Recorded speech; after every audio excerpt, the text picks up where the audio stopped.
आप सभी का फिर से स्वागत है सारथी क्लासेस के इस यूट्यूब चैनल पे। मैं आशा करता हूँ कि आप अच्छे होंगे।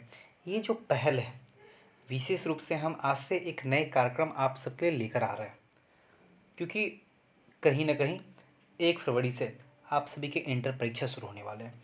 और ये जो क्वेश्चन है MCQ के रूप में ना होकर हमारे नन ऑब्जेक्टिव टाइप क्वेश्चन है, यानी हमारे प्रश्न उत्तर के रूप में है। और इसमें हमने जिस भाषा का चयन किया है वो भाषा कौन सा, आपका हिंदी है। तो मैं आशा करता हूँ कि इस वीडियो को भी आप क्या करेंगे, कई बार देखेंगे और जो भी ज़रूरतें हैं तो अपने हिसाब से लिख लेंगे। तो बिना समय गंवाए हुए आज के पहले प्रश्न पे बात करते हैं। हमारा क्वेश्चन क्या है, रैयतवाड़ी भू राजस्व व्यवस्था की विशेषताओं पर प्रकाश डालिए। Throw light on the main feature of the Ryotwari land revenue system. हमारा उत्तर क्या है, तो उत्तर को देख लेंगे। ये व्यवस्था 1791 में मद्रास प्रेसिडेंसी के 12 महल जिले में सर्वप्रथम लागू की गई। रैयतवाड़ी व्यवस्था के प्रारंभिक प्रयोग के बाद कैप्टन मुनरो ने इसे 1820 ईस्वी में संपूर्ण मद्रास में लागू कर दिया। इसके तहत कंपनी तथा रैयतों किसानों के बीच सीधा समझौता या संबंध था।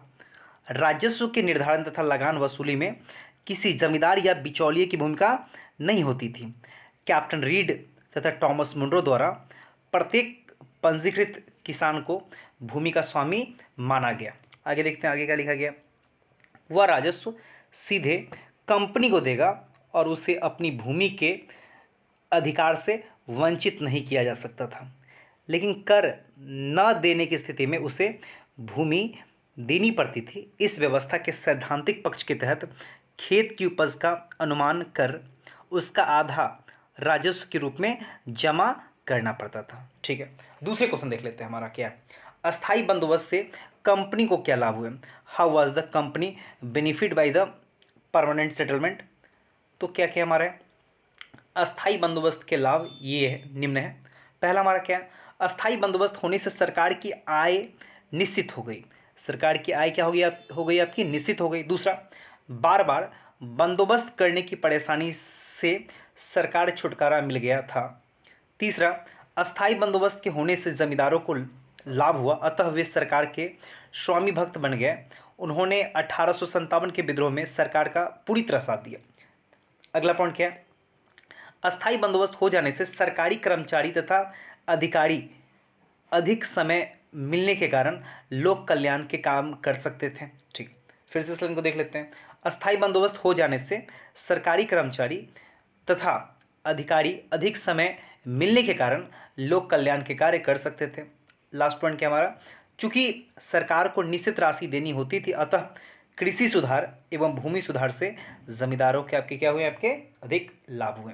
तीसरा क्वेश्चन हमारा क्या है, कार्बन 14 विधि से आप क्या समझते हैं। What do you mean by carbon 14 method. इसमें क्या है, कार्बन 14 विधि काल गणना की एक विधि है, यानी इसे हम समय को गणना करते हैं। ठीक है, इसमें जीवित वस्तुओं के अवशेष के आधार पर उसकी काल अवधि की गणना की जाती है। यानी कहने का मतलब ये हुआ, इसके माध्यम से किसी भी समय का हम क्या करते हैं, गणना करते हैं। ठीक है, कार्बन के दो अपरूप हैं, यानी इसके दो प्रकार हैं। एक आपके कार्बन 12 और दूसरा कार्बन 14। सभी जीव में उपलब्ध रहते हैं। ये बाबू आप कह सकते हैं आपके कहाँ उपलब्ध रहते हैं, आपके सभी जीव में उपलब्ध रहते हैं। जब किसी सजीव वस्तु मृत हो जाती है तो उसमें कार्बन 12 का क्षरण हो जाता है। यानी कहने का मतलब ये हुआ कि 12 जो कार्बन 12 होते हैं बाबू, वे आपके धीरे धीरे समाप्त होने लगते हैं, जबकि कार्बन 14 यथावत बना रहता है, यानी कार्बन 14 समाप्त नहीं होते हैं। इसी के आधार पर उस वस्तु की प्राचीनतम ज्ञात की जाती है। यानी इसी के आधार पर आप क्या करते हैं, उसकी प्राचीनता ज्ञात करते हैं। किसी वस्तु की प्राचीनता यानी कितनी पुरानी है उसके बारे में पता लगाते हैं। अगला क्वेश्चन क्या, उत्खनन से आप क्या समझते हैं। What do you mean by excavation. उत्खनन उस प्रक्रिया को कहा जाता है जिसमें किसी पुराने टीले की खुदाई कर पुरानी सभ्यता की जानकारी हासिल की जाती है।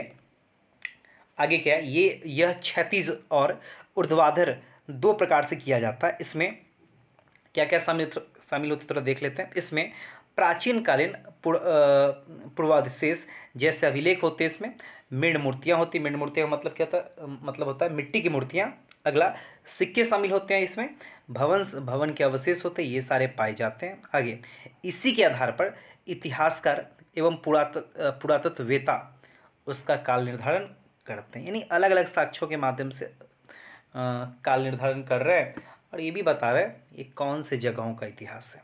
अगला, लास्ट क्वेश्चन है, अशोक के अभिलेखों पर टिप्पणी लिखें। Write an articles on Ashoka inscription. इसको देख लीजिए, अशोक के अभिलेख। अशोककालीन इतिहास, साम्राज्य विस्तार एवं धार्मिक दृष्टिकोण को समझने में अशोक अभिलेख अत्यधिक सहायक सिद्ध हुए। यानी कहने का मतलब ये हुआ कि अगर आपको अशोक को समझने तो अशोक के अभिलेख को भी आप समझ सकते हैं। अभी तक 40 से अधिक अभिलेख प्राप्त हुए हैं, यानी कहने का मतलब ये हुआ अब आप वो कह सकते हैं कि जो अभिलेख है आपको 40 से ज़्यादा मिले हैं, जो भारत के कोने कोने में बिखरे हुए थे। यानी कहने का मतलब ये हुआ आप ये नहीं कह सकते कोई एक खास जगह से मिला, यानी भारत के बाबू आपके अलग अलग जगहों से मिला। आगे, देवदत्त रामकृष्ण भंडारकर महोदय ने मात्र अभिलेखों के आधार पर अशोक का इतिहास लिखा है।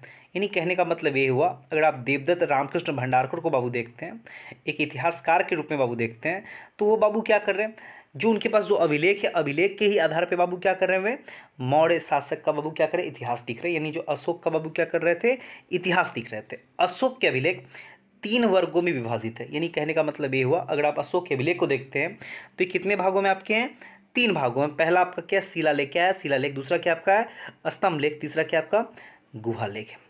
तो मैं आशा करता हूं कि जो सारथी क्लासेस का जो पहल है विशेष रूप से इंटर परीक्षा के लिए, और ये आज से हम नए रूप में आप सबके सामने आ रहे हैं, जो आपको काफ़ी पसंद आ रहा होगा। और मैं आपको यही कह सकता हूँ किसी वीडियो को एक बार मत देखें, कई बार देखें, क्योंकि इससे फ़ायदा किसको होने वाला है, आपको होने वाला है। किसको होने वाला, आपको होने वाला। अगर कोई भी समस्या हो, ये टॉपिक आपको समझ नहीं आ रहा हो, तो आप हमारे व्हाट्सएप पे मैसेज कर सकते हैं। ये हमारा व्हाट्सएप नंबर है 99,050,21,449, हमारा व्हाट्सएप नंबर है। तो आज के लिए इतना ही। शुभ रात्रि, आपका दिन शुभ हो।